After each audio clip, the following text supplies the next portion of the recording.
By me, 30 years old, systems analyst for a logistics firm. The kind of job where you stare at spreadsheets and flowcharts for 8 hours. Pay is good, benefits are great, stress is manageable. I like it. It's predictable. It makes sense. Input leads to output. Come home every day at 5:30 p.m. sharp. Drive a 2018 Toyota Camry. Paid off. Change the oil myself every 5,000 miles. It's not sexy, but it starts every single morning.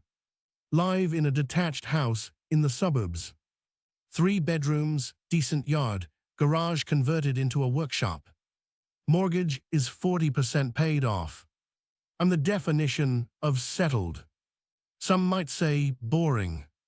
I prefer stable. Be with girlfriend, Maya, for 4 years. 28 years old. Works in PR. Beautiful in that curated Instagram sort of way.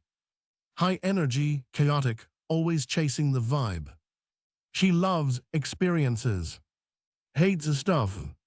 Irony is, her experiences cost more than my stuff. She talks a lot about main character energy. I assume that makes me the NPC shopkeeper. I'm okay with that. NPC don't have existential crises. They just sell potions and sleep in their own beds. Our dynamic is simple. I provide the foundation.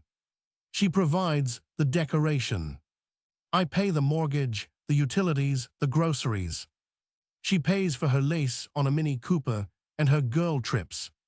I cook dinner because I like the process. Chopping vegetables is meditative. She eats, takes a picture of the food, scrolls TikTok while chewing. She complains that we never do anything. We went to Italy last year. We go hiking every other weekend. We have a movie night every Friday. But to her, if it's not spontaneous, it doesn't count. If it's planned on a calendar, it's stifling. It's a Tuesday evening in November. Rain is hammering the roof. I'm in the garage, working on a coffee table. Walnut, hand planing the surface. The sound of the shaving curling off the wood is the best sound in the world. SHHHWIP. Smell of sawdust and tung oil. Maya comes into the garage. She's wearing her coat. Arms crossed. Face like a storm cloud.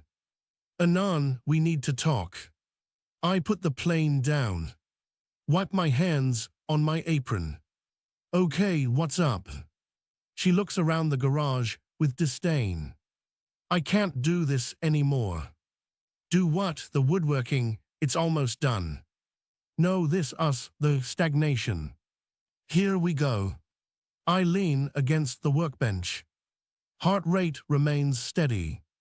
I've felt this coming for months. The distance. The way she sighs when I talk about my day. The way she looks at her phone when we're in bed. Explain, I say. She starts pacing. I feel like I'm suffocating. Anan, you're so content. Is being content a crime? Yes, when the world is out there. I'm 28, I feel like I'm 80 living with you. We have a good life, Maya, no debt, good food, a home. It's a cage, she shouts, a beige, comfortable cage. She tells me about him. Didn't even have to ask. There's always a catalyst. His name is Liam. He's a digital nomad and visual storyteller. Translation, he has a drone and a trust fund or maxed out credit cards. She met him at a networking mixer. He's going to Bali next week. He invited her, not just for a trip, to live, to find her frequency. He understands my soul, Anan. He sees the fire in me. You just see a roommate. I look at her. Really look at her. I see the woman I held when her mother died. The woman I made soup for when she had the flu. the woman whose student loans I helped strategize and pay down. But I also see someone who looks at me with pity. Pity that I don't want to run away to Bali with a guy named Liam. Pity that I like my walnut coffee table. Pity that I am reliable. The old me might have begged, might have promised to chain, to buy tickets, to dye my hair, to become exciting. But I look at the hand plane on the bench. Solid iron and wood. It does one thing, and it does it perfectly. It doesn't try to be a hammer. It doesn't apologize for being a plane. I am a plane. Liam is, I don't know, a fidget spinner. Okay, I say. She stops pacing. Blinks. What? Okay, if that's what you want, you should go. She looks disappointed. She wanted a fight. She wanted me to scream, to throw things. She wanted a scene worthy of a rom-com climax. She wanted proof that she is the main character destroying my world. You're not even going to fight for me, she asks, voice trembling with manufactured outrage. You've already packed a bag, haven't you? Silence. It's in the trunk of the Mini, she admits. Then you've made your choice. I respect it. I'm not going to beg you to love this life if you hate it. You're so cold, she spits out. You're a robot. This is exactly why I'm leaving. I'm not a robot, Maya. I'm just realistic. You want chaos. I offer stability. We aren't compatible anymore. She leaves that night. I help her carry 2 more boxes to her car. It's pouring rain.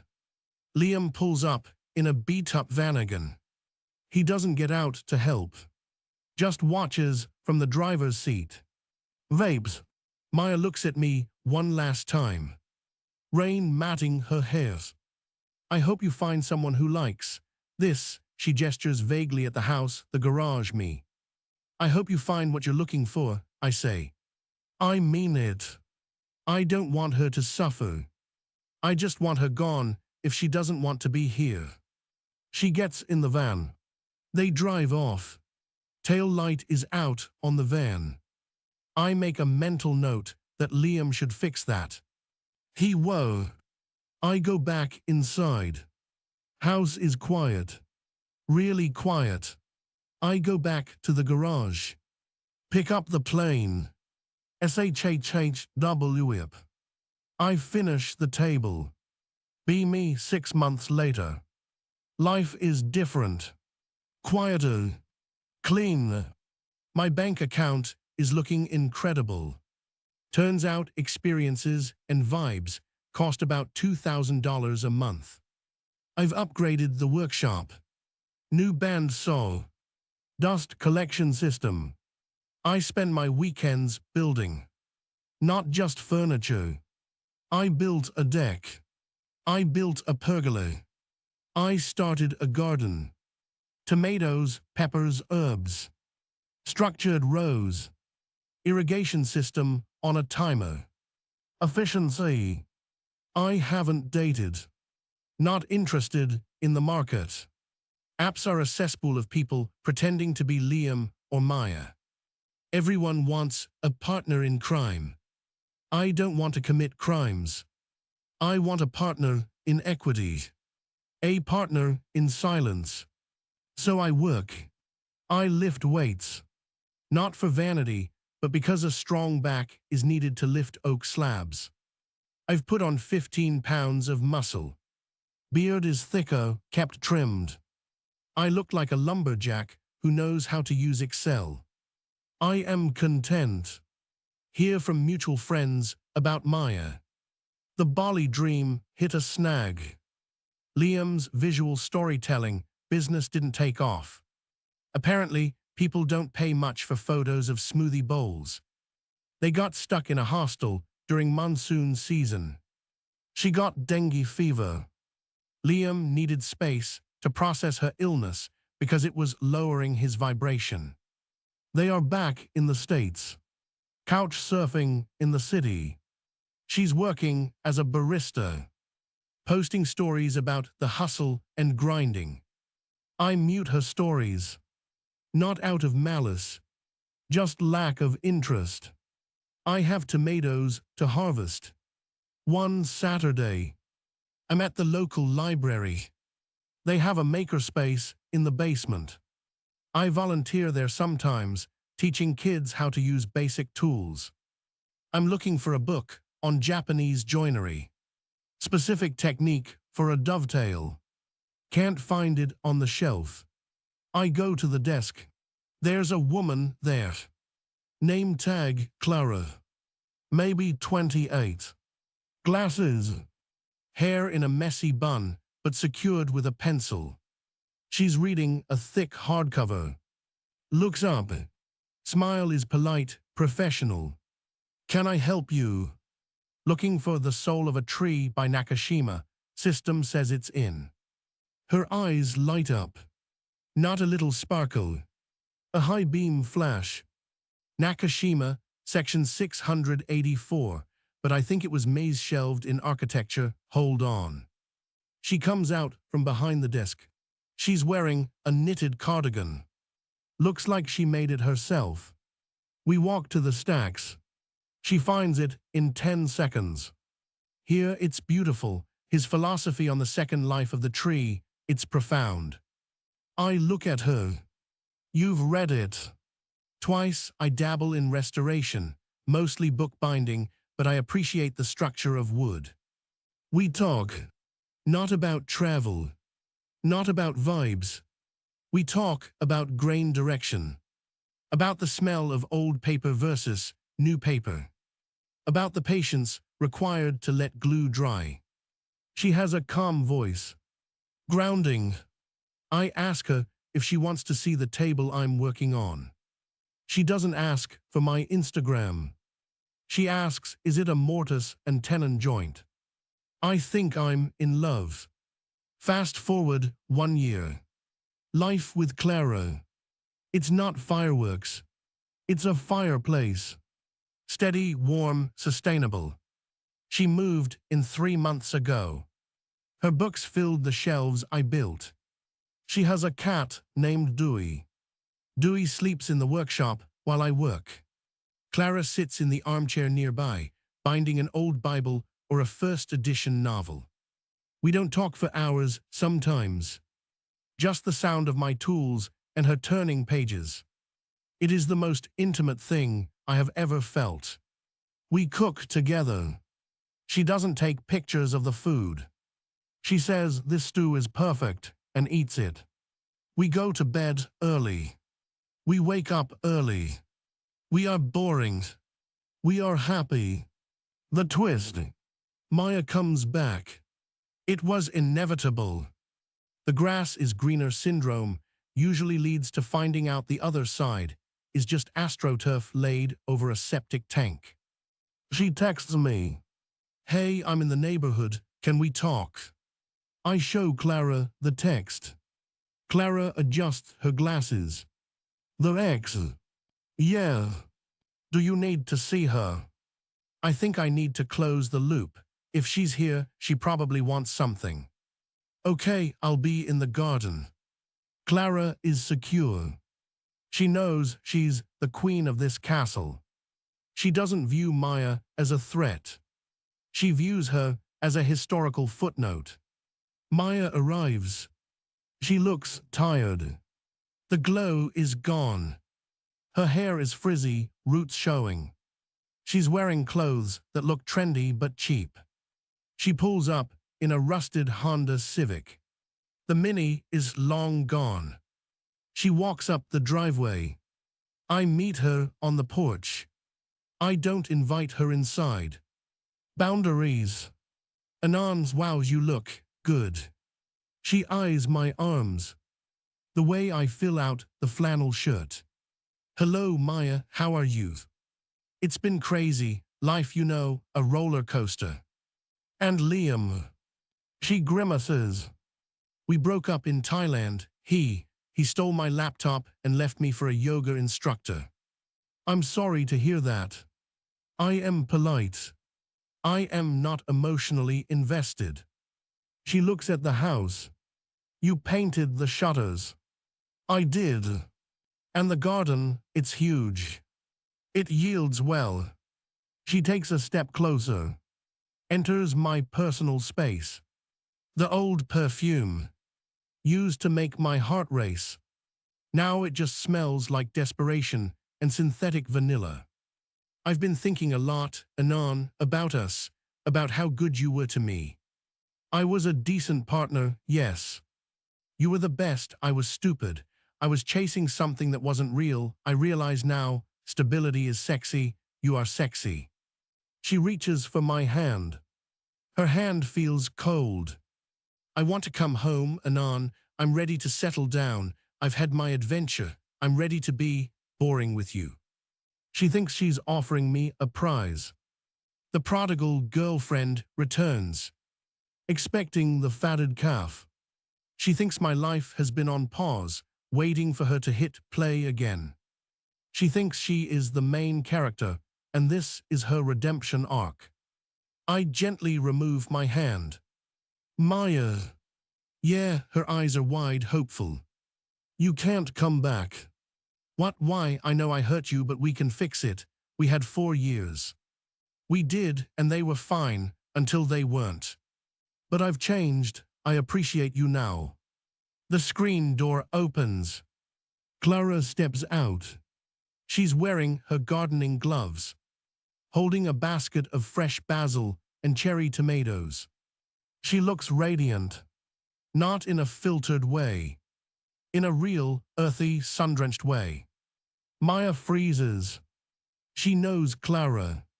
Plot twist. Clara was the girl Maya used to make fun of in college. They went to the same university. Maya used to call her the librarian derogatory. Maya used to say Clara was wasting her youth buried in books. Maya used to say Clara had zero sexual market value. Maya's jaw drops. Clara from English Lit. Clara smiles. Polite, sharp. Hello, Maya, long time. Maya looks from Clara to me. She sees the ring on Clara's finger. I proposed last month. Simple ring.